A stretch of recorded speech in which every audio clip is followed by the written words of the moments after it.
Welcome. Welcome to Radio Public Library, Radio Reads edition number 2.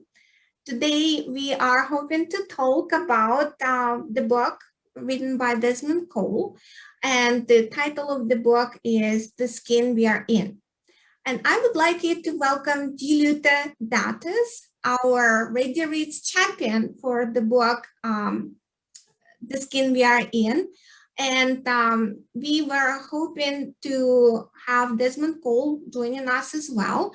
Unfortunately, he is a little late today, but we are starting our conversation with Dieulita today.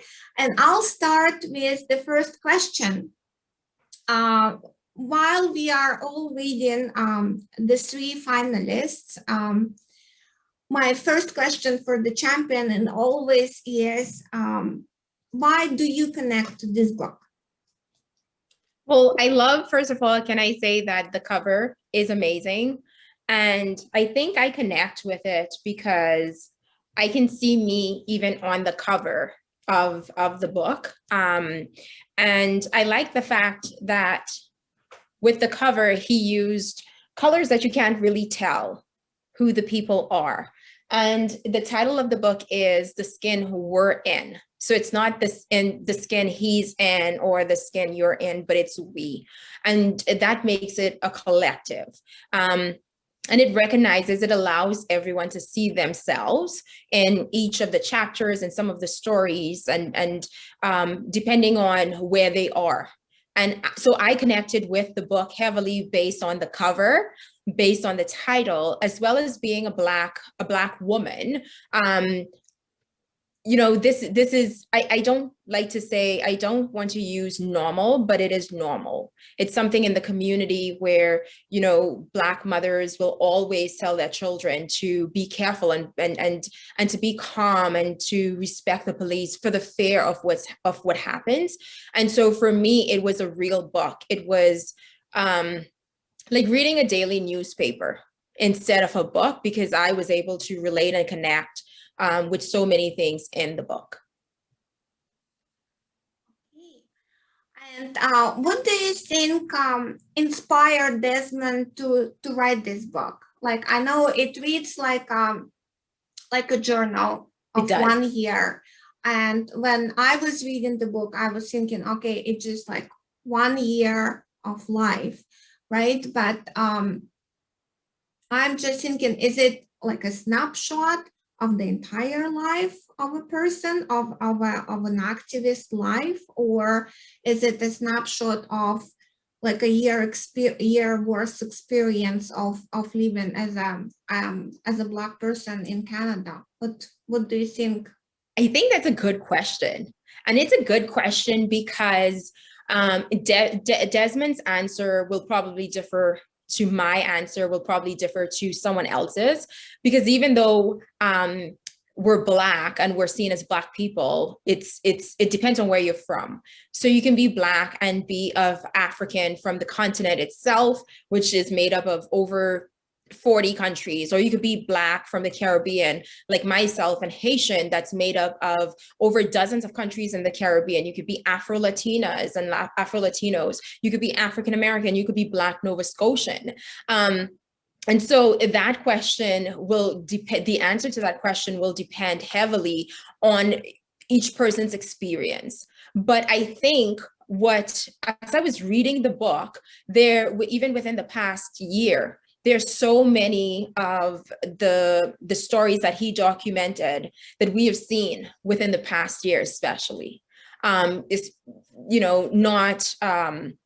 especially when we're thinking about George Floyd, right? Because that's the one that everyone remembers right now. It could have been in 2017. It could have been in 2010. It could have been in 2007. It could have been in 1967. And so with that, I think the inspiration that he may have drawn from is everyday life, everyday struggles for many people within the Black community, and not just the Black community, but the Indigenous community, because we are in Canada Turtle Island.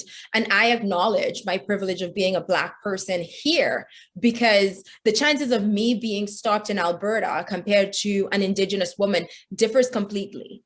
And so Indigenous people are more heavily policed in places like Canada, whereas African Americans may be in the US, and even with the Caribbean, we still have that same system. So the inspiration, I believe, is drawn from everyday life, from watching the news and hearing of a neighbor who was killed, and hearing of someone who we went to school with, and gathering as community. And also, this is nothing new. In reading the book, like I was mentioning before, it spans first contact. From Columbus trespassed on the islands of the Bahamas and went to Haiti and other Caribbean countries, and then Europeans settled in what is now known as the Americas. These things started. And so it's nothing new. It has been a part of our history, unfortunately, for the past 500 plus years. And so it comes from that fear and knowing what has happened to our ancestors and what continues to happen to our siblings today. Right. And you know what, another question that we'd like to ask our champions, and because Radio Reads is a community-wide book club, and we always strive to choose a book that the whole community believes that radio must read. Yep. In order to, to start talking about important things, and in order to maybe think about perspectives on life of a group of people that that is really important to think about right now.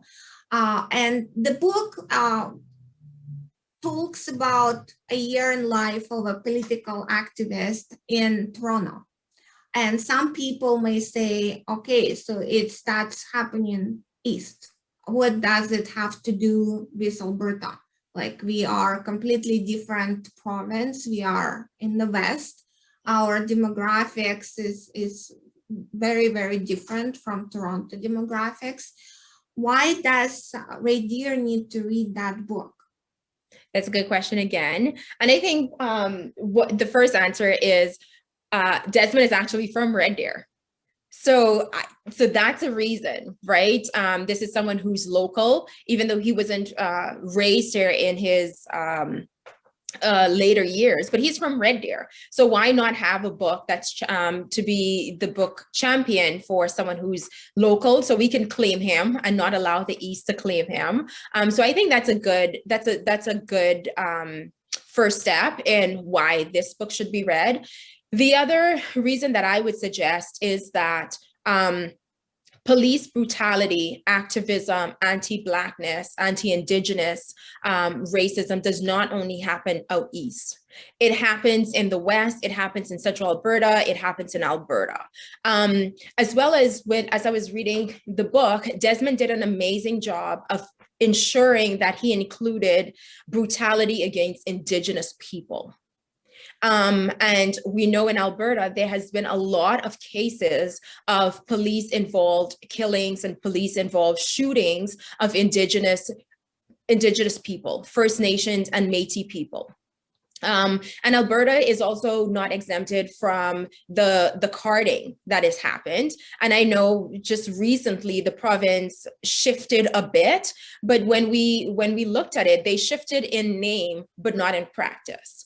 And so it happens in Edmonton, even though EPS says, well, they've changed the system of how it's done, but the practice still remains. It's a systemic practice, right? Of carding, of profiling people, as well as the brutality towards a number of people within our demographic. And so this book it should be read by every Albertan, should be read by every Central Albertan. And just to bring the point closer to home, a few years ago, there was a young Black woman in Calgary that was arrested and was slammed into the cement floor. And I believe she sustained injuries from a police officer. And this happened in Calgary. And so when people are asking, well, these things happen in the US, these things happen out east, they happen in Toronto and all of these other places. I don't think that is fair. I don't think that's a fair assessment to say it happens everywhere. Okay, and we see that Desmond is able to join us very shortly. Yeah. Actually, for me, when I read the book, I am an immigrant. So I came to Canada in 1998 from Russia. And it was,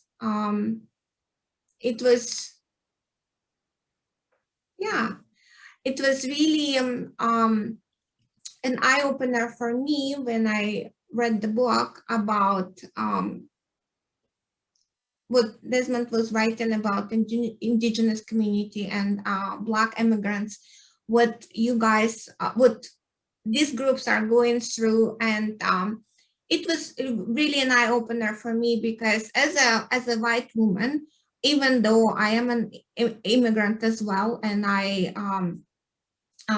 came to Canada in 1998, so I was not aware of the history of Indigenous population. I was not aware of the history of Black immigrants who were in Canada way before.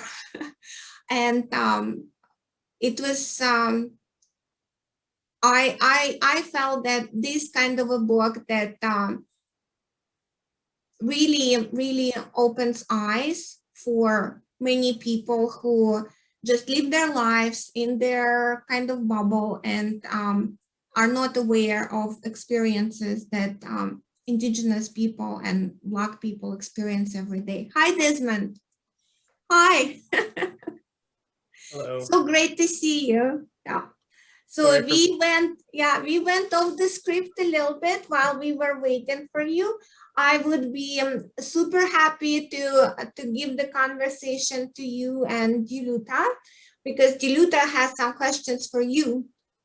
And I'm sure that our listeners would be super happy to listen to you to talk to each other. And Sure.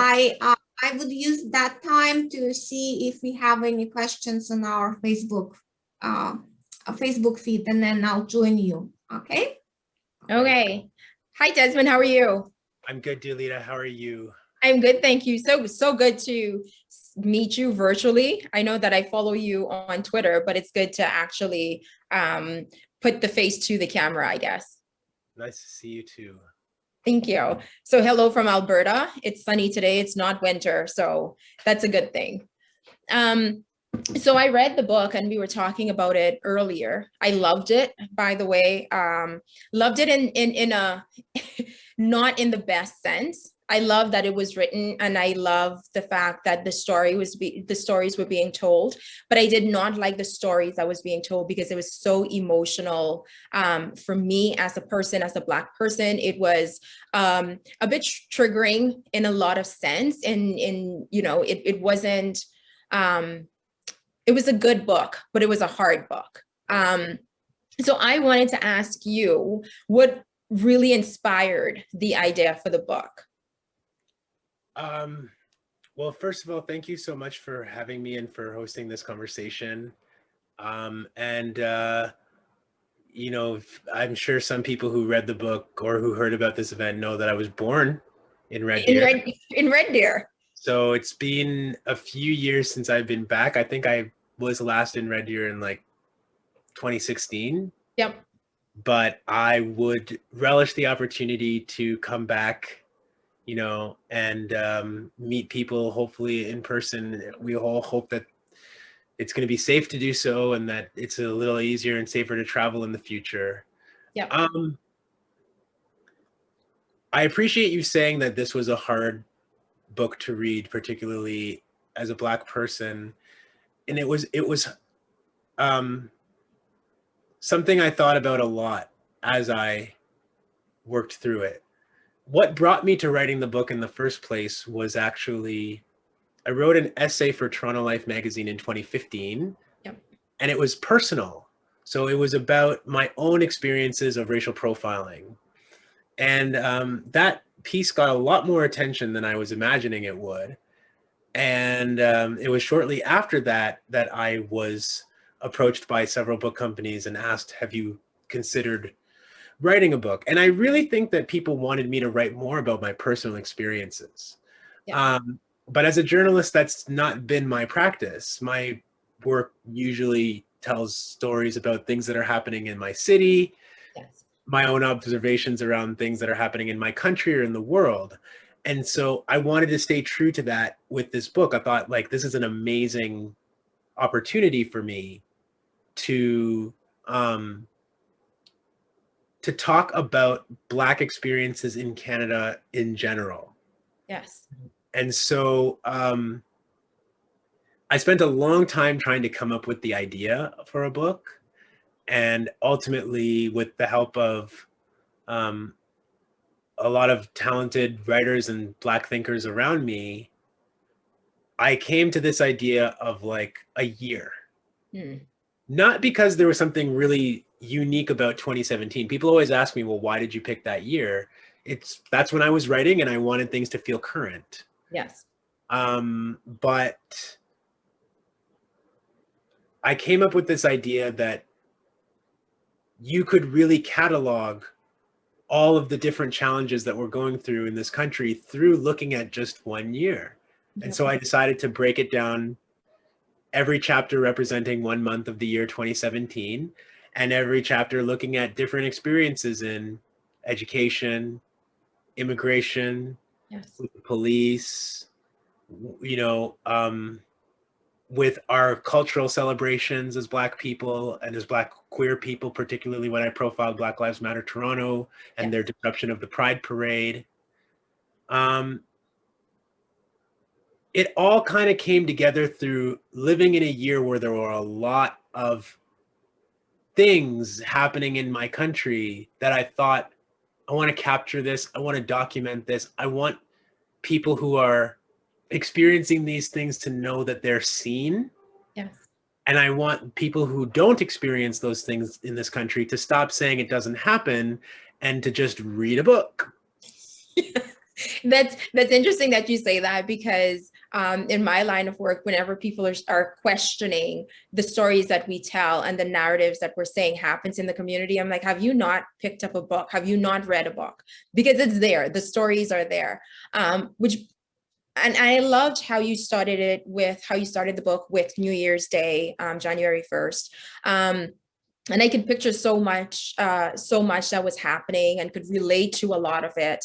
But it was interesting to me as I read the entire book. This was my second time reading the book. So I read the book before I even became the champion for this book. And so this was rereading it again.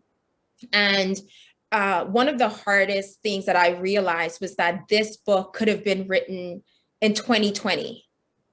Last year, it could have been written in 2021. It could have been written in 1995. It could have been written in 1990. And like I was saying to Tatiana, 1965, like going all the way back to first contact. So this is nothing that's new. It's nothing that we didn't know before. It's nothing that wasn't documented, but it made it real that we can go through first contact, and every year, every day, every week, we could chronicle these hardships and trauma and violence against Black bodies. So I wanted to ask, what perspectives or beliefs have you challenged with this work? Like for other people or for people who are interested in reading this book, what challenges were there?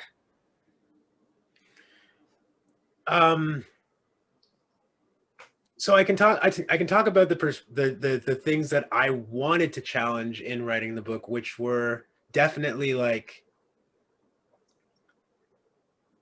I wanted to challenge the idea that Canada is not a colonial creation. Yes. That Canada just appeared and there were all these nice, polite people who were not Americans, and they all just got who are better than Americans, right? Right. Kinder, nicer, not racist. I don't really think that playing ourselves off of this world superpower who we seem to agree with and collaborate with on everything, and pretending that because we're not them, we're okay. I just think that's really cowardly and inaccurate in terms of history. It's ahistorical. Yes. Canada, like the United States, is a white settler colony. Like it's stolen territory that used to be inhabited for millennia by indigenous peoples. And that's really important to me writing this book, because my parents come from another place colonized by the British, Sierra Leone. Yes. And so this idea that Canada just gets to exist as this not America kind of place for me is like really something that I wanted to challenge. What if we don't talk about America for a minute? Yes. Right? And in my book and in my work in recent years, I have tried really hard not to talk about the United States. I have a lot of thoughts and feelings about what goes on in the United States, as I know many people do.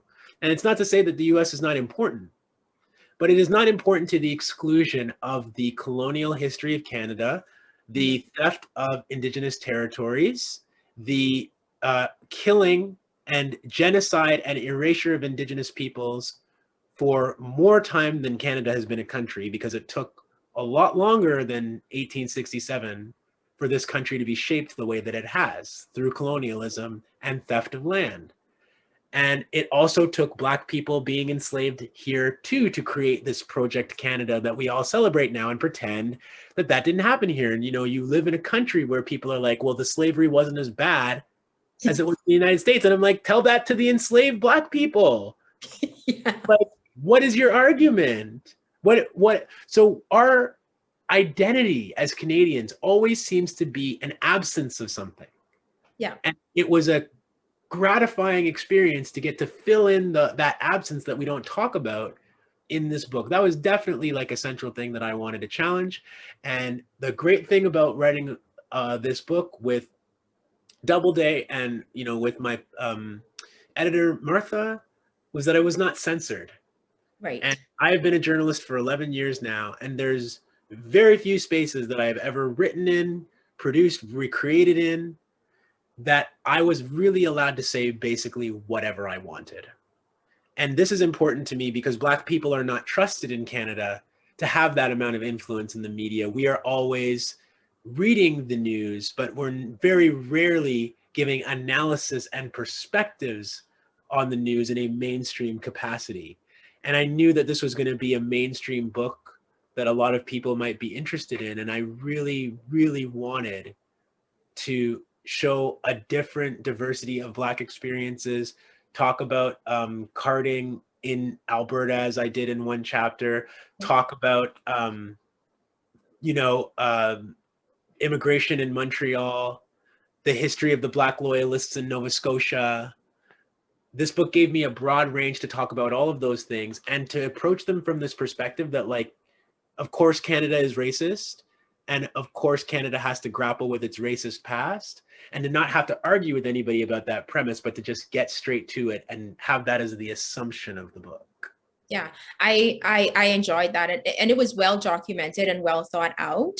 And I know that people would think, well, you know, yes, Canada is, but it isn't. But and as you were saying that, I'm reminded of places like Australia that has the very same struggles with Indigenous land theft from the Indigenous people, the Aboriginal people there, the mistreatment, the violence towards them, and then people coming over, Africans being mistreated and people being held in like detention centers and off islands. Like, it's the same across the board. There's not a place that has been colonized where they're amazing, great, kind, nice colonizers, right? Like, it doesn't exist. If you're a colonizer, you stole and you killed and you looted, and that's the benefit from that. And so I loved how you were able to document that. And people may say, well, I didn't do that, right? People might think, well, I didn't commit all of those crimes of history. No, you just benefit from all of them, right? As do I, by the way, do I. But I don't get to benefit from colonial theft. First of all, I don't want to, but I don't benefit from it in the same way that a white person in this country does. And so like when I see in my city, that's apparently Toronto, the most multicultural city on the planet, when I see that, yeah, there are Black people everywhere serving people food, cleaning people's floors, driving people's taxi, but there are actually not that many Black people getting to live the standard of living that Canada can offer you. Yes. I have to be able to have spaces to be honest about that. And thankfully, this book was a place to do that. I also liked how you were able to merge so many of the different stories. Like there was stories of the Somali person that was killed. Then there was one about the Haitian guy that was killed, and then like other Black Canadians and Indigenous people. And so as I was reading, like it spreads, right? Just like a cancer, it spreads. It's not just towards Black people. It's not just towards Indigenous people, even queer people. Like that part, I think people miss a lot, that so many other people have been marginalized, oppressed historically, and continues to be. And mental health was a huge factor in so many of these stories. And I'm often left to think, so being Black is a crime to a lot of people, right? Like they see you and you're a threat. Being Black with mental illness is double crime. And then being Black with mental illness as an immigrant, as a refugee, or as a queer person, it's all of these strikes that we can see. And so to me, as I was reading, it was evident of the trauma, the generational trauma that's there, that has been imposed, sorry, that's not there, that has been imposed and that continues to happen. And when we do make requests, then, we need to be stronger, right? We're told to be stronger, and we're told that we're being too loud. We're asking for too much as Black activists and queer activists. And so what are your thoughts on that? Because I did read in the book where you were silenced in so many different ways. So what are your thoughts on when we do ask, because you had mentioned being in Toronto and not really having access to the wealth that Canada has to offer. So what do you think about when people want to silence Black voices? I feel as though, because Canadians know more American history than they do their own, they are very kind of out of ignorance. The knee-jerk reaction is to be like, you don't know what you're talking about. That's not Canada. Now we're experiencing it, so of course we know exactly what we're talking about. But, for example, the chapter I wrote about my experiences at the Toronto Star, yeah, and the way that newspaper tried to control my journalism. This is a familiar story for, I think, anybody who's ever been Black and had a job in Canada. And this feeling like your Blackness makes you a threat to the people around you, because they want you to not own your Blackness. They want to use your Blackness to be like, look, we hired a Black person. We've got a Black person on our team. We collaborate with Black people, right? But your opinions, your feelings, your analysis, that's the part that people don't want. Right.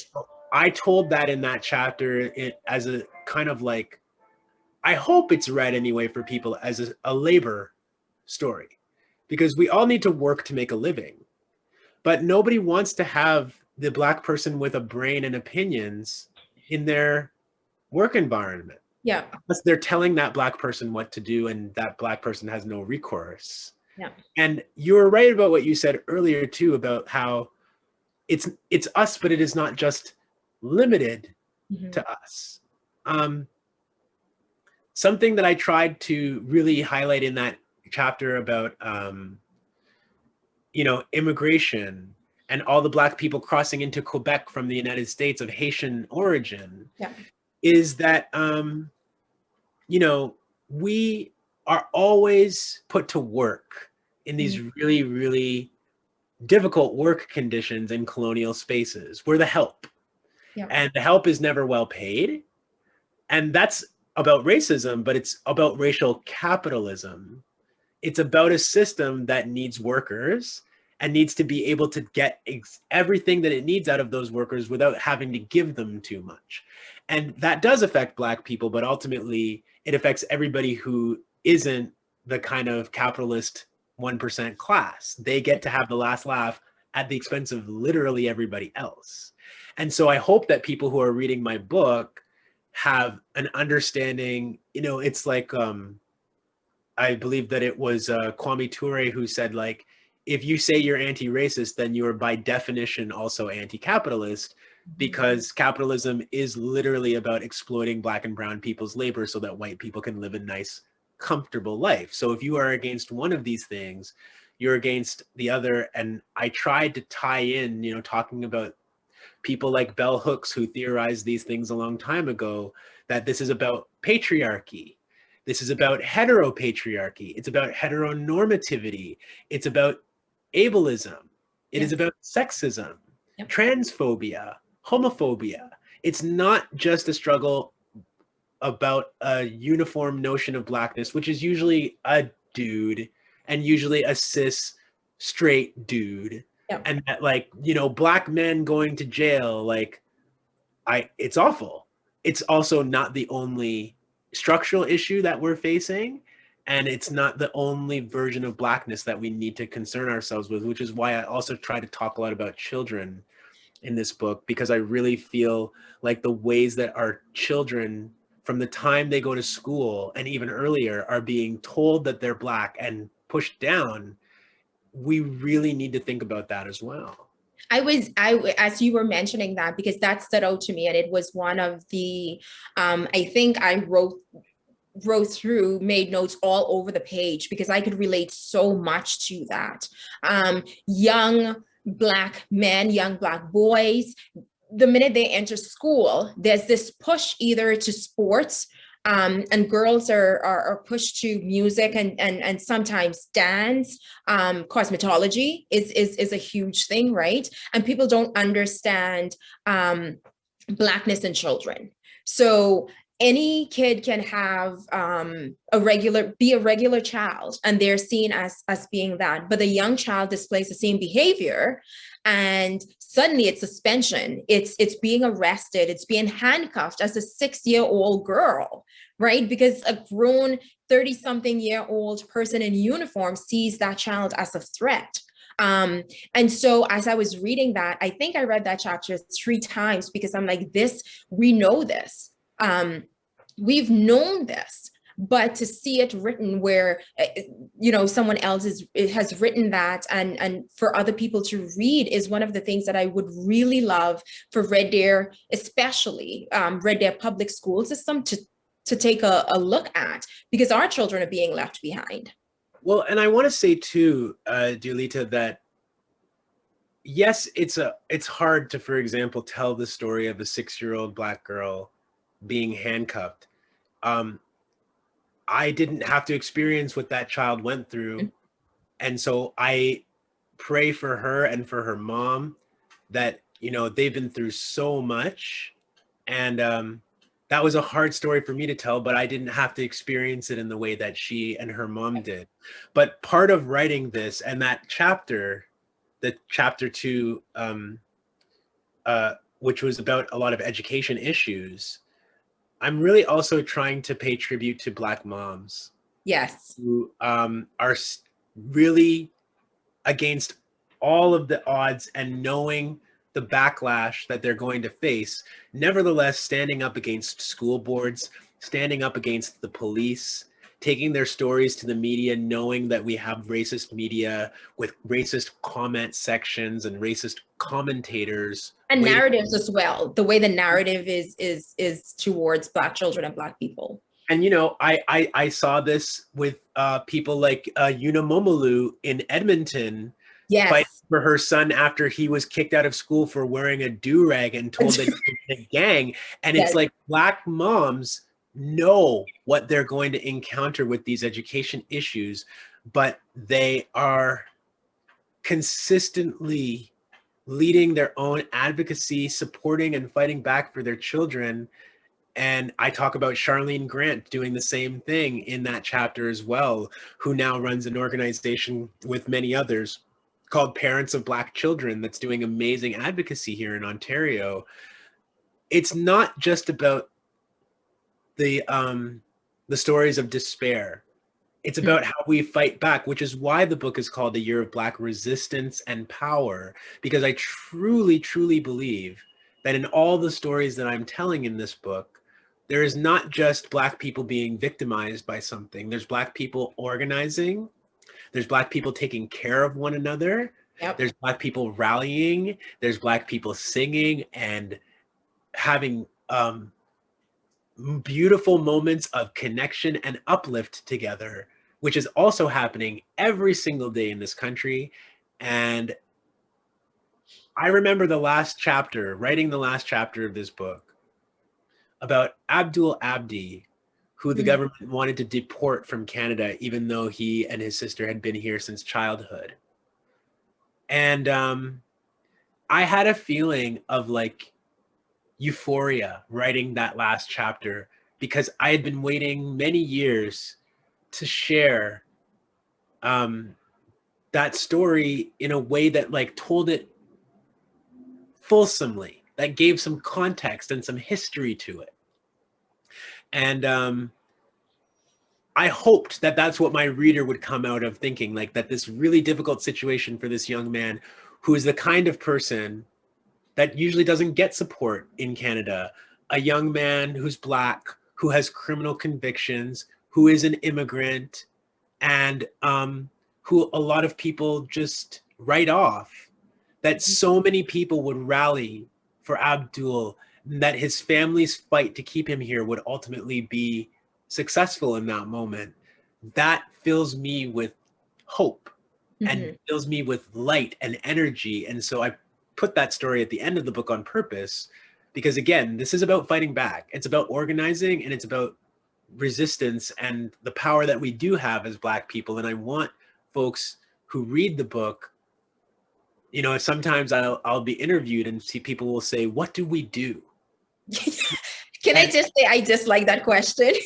I don't like it either, but my kind of answer when people ask me that is, what did the people in the book do? Yes. I have laid it out for you through this work. It is not a mystery how we fight back. It's hard. It takes courage. It takes thinking and organizing and learning and reflecting and challenging ourselves.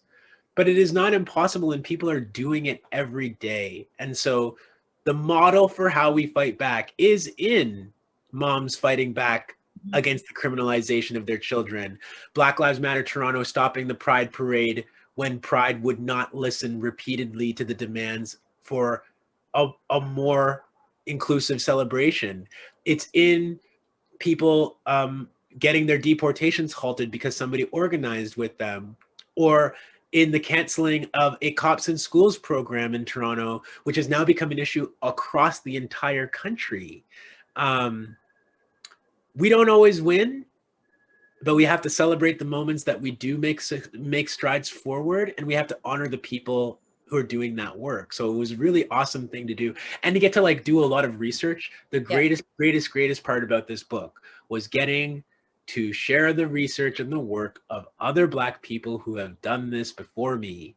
And that includes, you know, Robin Maynard, who I cited in my book, Agnes Caliste, Ronaldo Walcott, Bev Bain. It includes my homies Idil Abdullahi and El Jones, who I talk about in that last chapter because we were organizing with Abdul's family to stop that deportation. Getting to celebrate the work of other Black people is like one of the best parts of getting to write this book, and getting to tell the rest of the country and my readers about who those people are and what they're contributing as well. For sure. And I'm always so in such awe of Black mothers protecting their babies, right? And being with other people, like just organizing. You want something done, you get Black women will get it done. There's a Haitian proverb that I think is borrowed from an African proverb that says, Haitian women hold up half of the sky. right? Because there's so much work that they have had to carry, so much fighting that they have had to do, but still be optimistic about raising families and having children and going to work and doing it all. And then on the other hand, I'm reminded of Indigenous women who have been doing the same thing. And I remembered reading the part in the chapter in the book where I don't remember her name right now, but the Indigenous elder who was Jocelyn Wabeno Ayatel. Yes, because I remember watching that episode, that news report where she was challenging the news report, and I was like, I just wanted to say like, okay, go girl, like you, yes, this is how you do it, because I just felt, you know, when you feel that disrespect, that total disrespect, and you have to check somebody, and she did that, and I was so happy to watch that. And then later in that chapter, when you were talking about, I think it was her and her family in Edmonton on city transit, I was honestly left speechless, I want to say, because it's like, how does this keep happening to people? So with the Indigenous factor, how do you see Black solidarity standing with Indigenous people being here and telling their stories as well? And we can think of Colton Boucher, and that story is still so hard and so fresh to gain. Yeah, I'm glad you've asked this question. The first thing to acknowledge is that because Black people have been on these territories for a lot longer than most people understand, that means that there, for a long time, have been Black Indigenous people. Yep. And one thing that I wish I had done better in this book actually is to explicitly speak to that a little bit. You can never really do everything with one book, but I think I could have done better in that regard of saying like Black Indigenous folks have been here and are still here. And that's very important, because to erase that and to say that we are only one or the other is like a really big harm that we do. In terms of solidarities, it's really that word, solidarity, because we cannot live in each other's experience. But we know that, again, the common issue that we're dealing with here is like a colonial system that says that this land belongs to the queen and that we're all her subjects. And, you know, my parents had to live under that reality in Sierra Leone. And then they moved to Canada, and it's like people are like, "Oh man, your English is so good." So good. I get that too. You know, there's a reason for that. There's a reason we speak any English in Sierra Leone. You want to know? Or that I speak French as a Haitian person, and exactly. Yeah. And so, you know, it's that.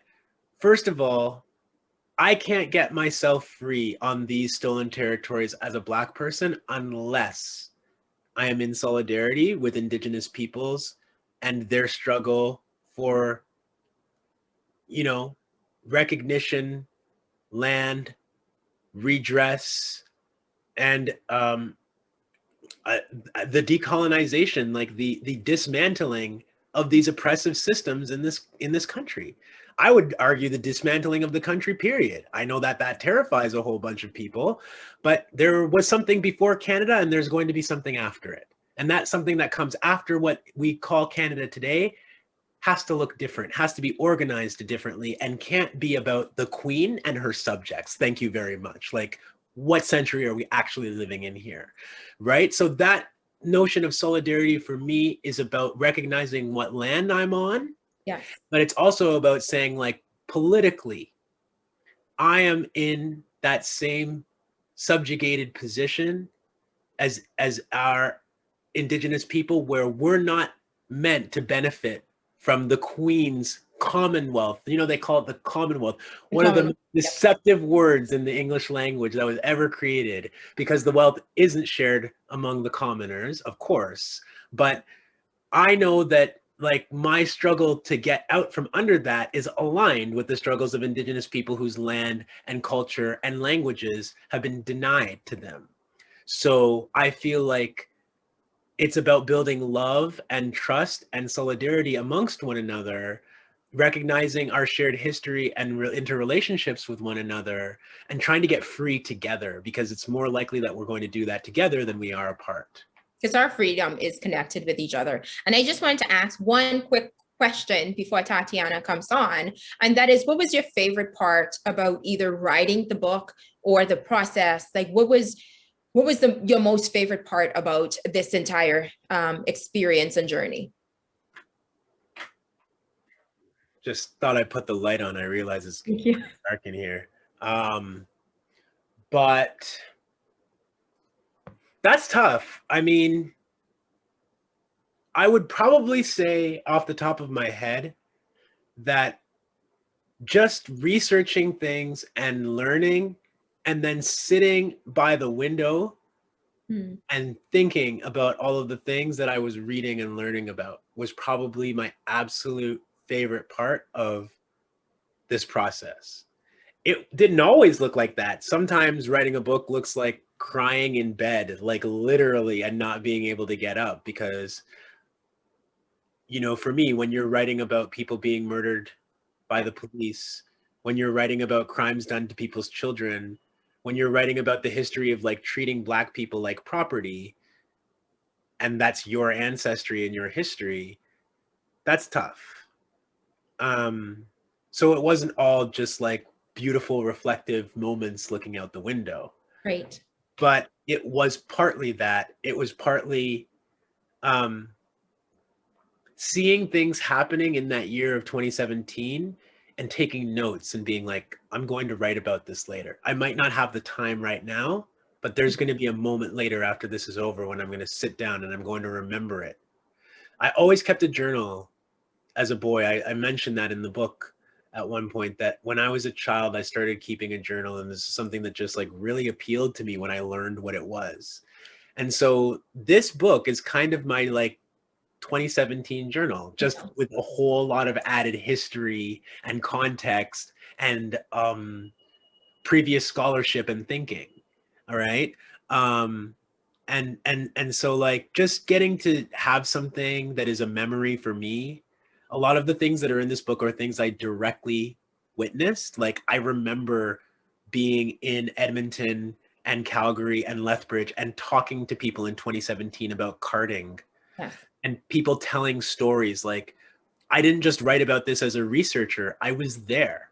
Mm-hmm. I was there in 2017 in Montreal when Pierre Coriolan, one of the men that you mentioned before, when he was murdered, I went and we marched in the streets for Pierre and took over the jazz festival.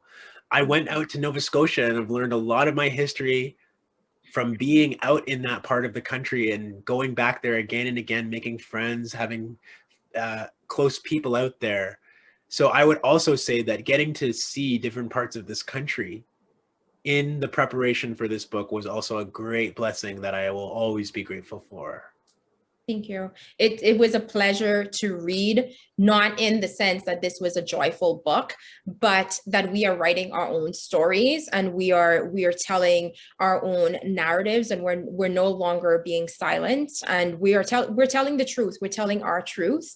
And with that, I do once again want to acknowledge that I am on Treaty 6 territory because I'm on this side of the river, and that we will forever stand with Indigenous people because their fight is our fight, and we share this land under different circumstances. But that I'm hoping that when Red Deer read this book, that they will understand that all of our struggles are connected as people who have been historically marginalized, historically oppressed, and that based on what they read from the book, they will become active allies, not just allies that say that they're allies, but to become active in the fight against racism, against sexism, against homophobia, against transphobia, and allow people to cherish and to thrive, and that we will be successful in this fight. And I'm very optimistic about a new Canada.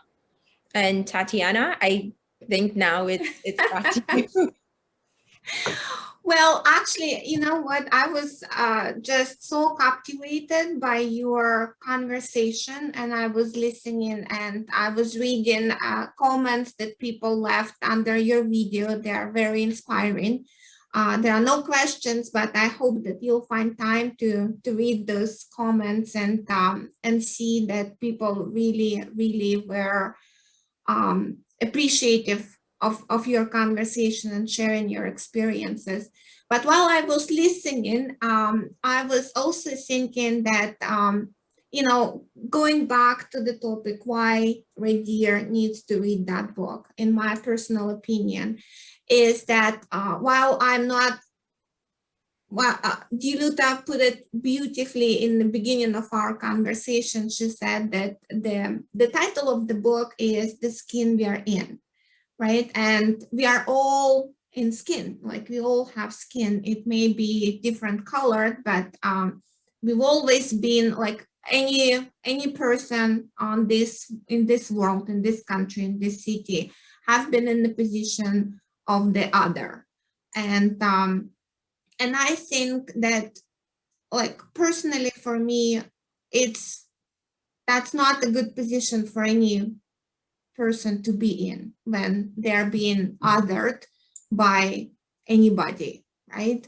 And I think that as a community, if we want to be a community where people support each other, no matter what color skin they're in, I think that is the book that everybody just must read, because it's well, there are so many different fiction books about, we have all those dystopian novels about different societies and oppression and getting societies being overrun and everything. This is the real book about things that are happening to real people in real time every day in our communities, and I think it just like we have to read that, and we have to do something that we could make steps towards more inclusive and more accessible society. And I think it just everybody's it's everybody's goal in life. But with that, I have one more question for Dieulita, because Sure. I think that after reading that book, many people may be inspired to become anti-racist activists. And what would you recommend where they would start connecting to like-minded people in Red Deer? That's a loaded question. I'm going to answer it really quickly in a few parts. One is to read, because this is Red Deer Reads, but to read this book and read it in depth, like not just read it for the challenge, but after the challenge is over, read it again. And I would really like for people to think about where they are in the book, because there are a lot of different narratives. Are they in the media? What was the role that the media played in this book? Were they the ones that were being oppressed? Or were they the ones that were oppressing others, right? Our CMP officers and other police officers, like what is their role in this book? What are the characters doing and how they can relate to that? Because I think then that allows us to be in each other's skins. We may not understand how the stories that the other person is experiencing, but in reading and understanding how Black children feel in schools, how Black children are dealt with behavioral issues, how young Black men are seen, how the police and the hypervigilance that comes with Black bodies is seen, how Indigenous people are often brutalized and victimized and killed, and there's very little to no retribution. If as they read through the book, they will see hardly anybody, most of the officers were not charged. And those who were charged, there was very little minimum to no penalties at all for taking lives, for brutalizing people. And so I want people to really get into the skin of the book and see these stories as not just stories, they're not fiction, but they are real. And those are the things that we experience. And especially with Red Deer, bringing it home to Red Deer.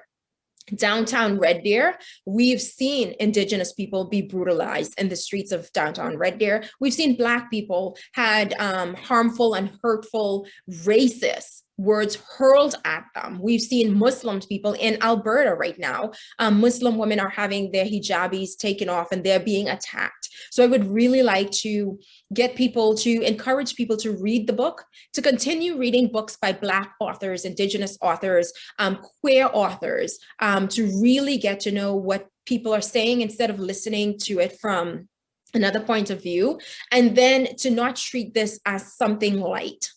So when people are being brutalized, when they're being imprisoned, it's not just another thing that's happening, but this is our lives.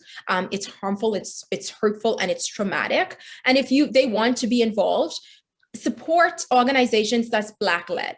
Support organizations that's Indigenous-led, support organizations that's queer-led, instead of supporting a lot of the organizations that's by white people that really doesn't have the understanding of what it is to be a Black woman, of what it is to be an immigrant. So support those organizations, and Ubuntu is one of them. We're led by 2 women of color, 1 Black, 1 brown. Support organizations. And the other thing that I would encourage people to do is to shift your seats. Give up some of the power that you have.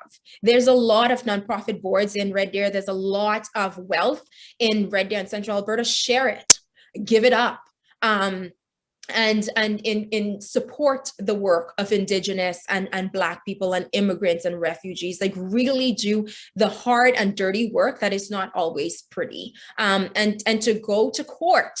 When these cases are before the courts, when police officers are being charged, go show up to the courts and demand that action, that they be held accountable, and hold your municipal leaders, hold your provincial leaders, hold your federal leaders accountable, and ask them to make changes, because that's the only way that we can do it. It's not a speech. I love living in Canada because I am from Haiti, and we understand what's happening right now, but at the same time, it's protecting me, but it's harming others. And there are times that I myself am harmed as well. And so just become active. Shift your narrative, shift your position, share the wealth, give back the wealth, protect the lands, give back the lands, and support Indigenous people in everything that they demand, because again, this is their land, and I would like to acknowledge that. So that's my spiel. It went on for a couple of minutes there, but that's what I'm passionate about. And the last thing is to elect people who will get the work done. Like, not people who are simply there for position, but people from the communities, so because they know how to better serve their communities. And that's me. Well, and thank you. It was beautiful. Thank you, Desmond, for joining us today. Thank you, Dieulita. And so thank you, Red Deer, who listened to our live Facebook conversation today. The video of this conversation will be available on the library YouTube channel for those viewers who could not join us today. And we have one more Red Deer Champion talk coming up on August 5th with Nina Berkut, and about the book Why Birds Sing. And the Red Deer Champion is Susan Hermari. So I am, I'm just really overwhelmed by the whole conversation, but I'm very, very thankful, and we'll see what's going to happen and what Red Deer is gonna choose to read. They have to choose this book so that Desmond can come back home to Red Deer. It gotta be this book.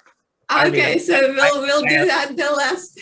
I hope it is too, but I just want to say thank you to Dieulita for championing this book, for reading it closely, and for, asking the questions, and just holding a lot of responsibility to think about this work rather than just taking it in. I really appreciate that.